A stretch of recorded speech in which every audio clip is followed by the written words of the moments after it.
I'm Sim, this is the giant Anthem SX, and this is Calderdale in summer.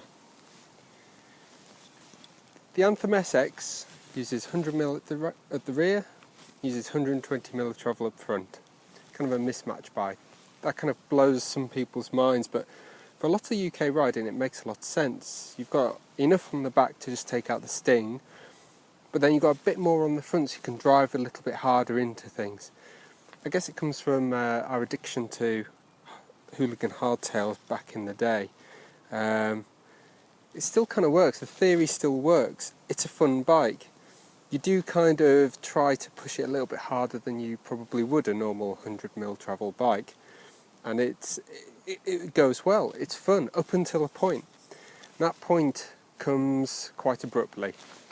You start to push into things. You start to take lines that maybe you shouldn't, maybe you'd be taking on a bigger travel bike, and you suddenly find yourself in quite a bit of trouble.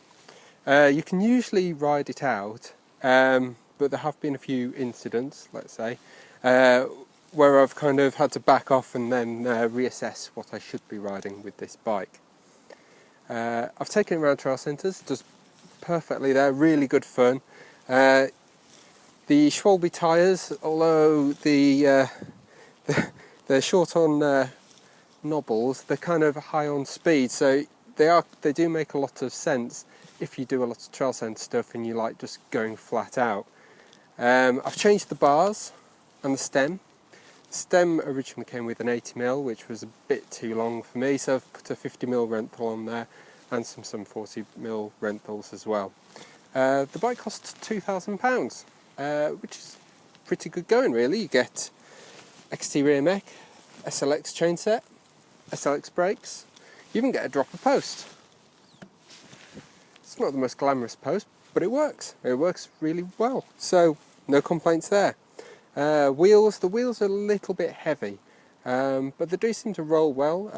It's got silent free hub, which makes it interesting when you come up behind people, and it just kind of add to the sense of speed, which I like.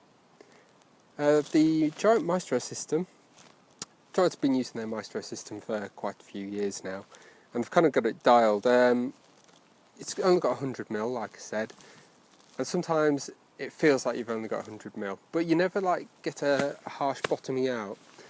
It just kind of gets to the end and then starts kicking a little bit, which is perfectly understandable. It's not meant for rowdy riding as such. It's kind of meant for a bit more flow, jump, and yeah, it's just kind of an all-round fun bike. It's hard to fault it really. I mean, for £2,000 you do get everything. I'd say it's probably not the kind of bike you buy with your heart. It's more of a head purchase, but I don't think there's anything wrong with that. A few choice upgrades and you can have a lot of fun with this bike, and I think that's what matters really.